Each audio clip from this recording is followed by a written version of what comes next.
Now let's get back to the discussions on the Greek bailout deal in Brussels. That all due to start this afternoon. At the centre of the current standoff are the finance ministers of Germany and Greece, Wolfgang Schäuble and Yanis Varoufakis.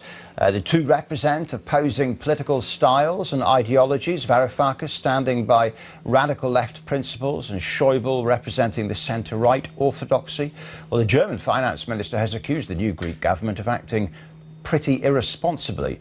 Mr. Varoufakis, however, says that Europe's current posture poses a threat to civilization as we know it. Now, yesterday, Germany rejected Greece's proposal for a new 6-month assistance package, saying it was not a substantial proposal for a solution.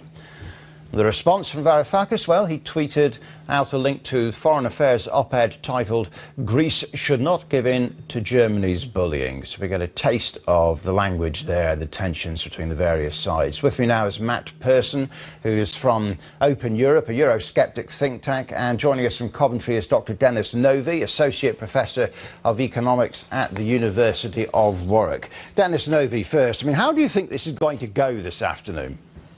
Well, I have no idea, and I wouldn't want to bet the house on it. I mean, the issue is that they need to come to an agreement very quickly because money might be running out for Greece very soon. And the ECB has been throwing Greece a lifeline, that is the European Central Bank, but again, that might not be sufficient. So we need to come to grips with the situation, and the key issue is that the Greek economy needs to start growing again, and something needs to happen very soon. Would you accept that Greece has moved in the last couple of days and that that is enough? Well, it's a difficult situation because Greece is small. It's less than 2% of the Eurozone. But it's not only about Greece. It's really about Spain and Portugal. There are elections coming up there later on this year.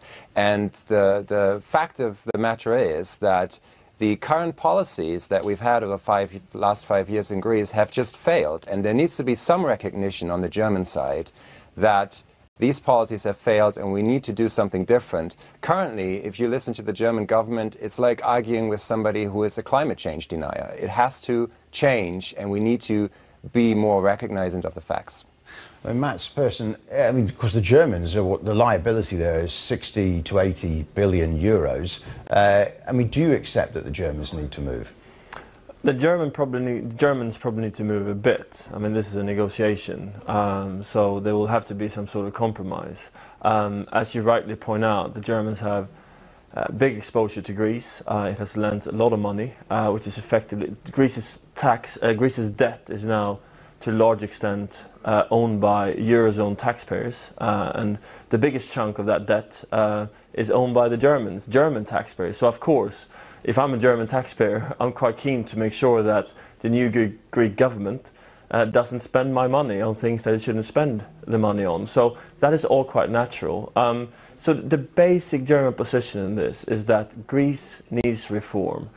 Going into the Eurozone crisis in 2010, it racked up a debt to GDP of almost 150%, which is almost unheard of. So something needs to change. So your other guest here talks about the program failing. It depends on what he means by that. Yes, it's true that there's been a lot of austerity, that the Greeks have been pushed very hard. There are things that could have been done differently. But the basic idea is that Greece needs to cut its public spending and needs to reform stuff like its labour market and its unsustainable pensions. I think that needs to continue. Within that, there's room for compromise and flexibility. Of course, Dennis, at the moment, the Greeks are doing the polar opposite. Well, but they have cut spending quite dramatically, and I think it is clear that there are serious structural issues in Greece with pensions, with the labour market, with tax evasion. I think everyone agrees on that.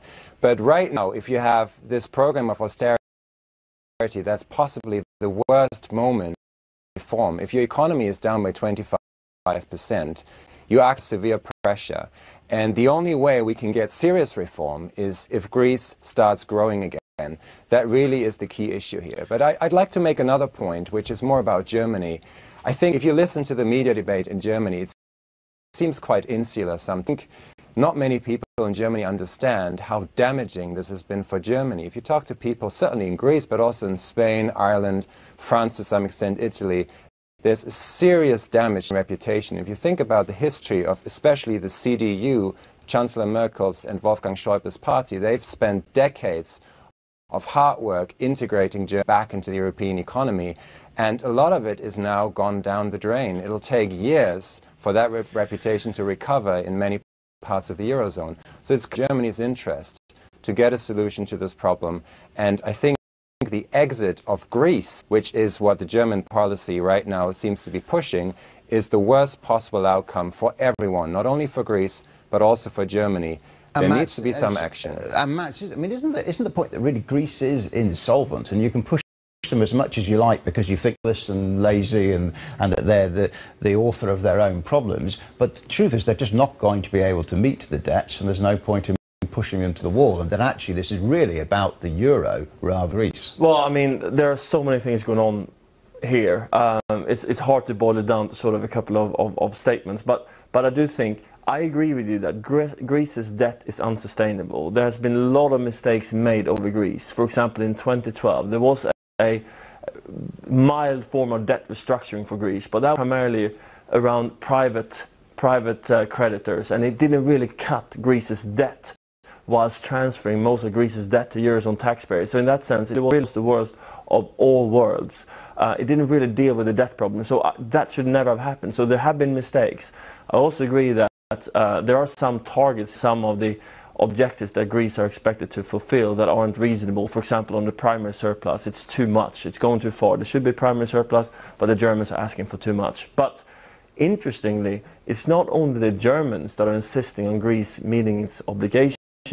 Actually, some of the most hawkish countries are other austerity suffering countries such as Spain, such as Portugal, who want Greece to do what it can do to save the euro effectively. So it's not only Germany, it's also other countries. One final point on Germany itself. It's very easy to do a lot of Germany bashing, and I can see where that's coming. But let's remember, the reason why Germany is acting the way it's acting at the moment is because of its own experience. It's precisely because of its own history that it's so incredibly keen on spending within its means, on sound money, on savings politics. That's what has saved Germany itself. It allowed it to rise from the ashes post World War II, and then it allowed for reunification between the East and West to happen in an admirably smooth manner. So that own German experience is what is reflecting its behavior in Europe, and I don't think we should be too harsh on Germany in that kind of situation. Okay, we'll have to leave it there for now, unfortunately. Mats, Dennis, thank you very much indeed for your time. Thank you both.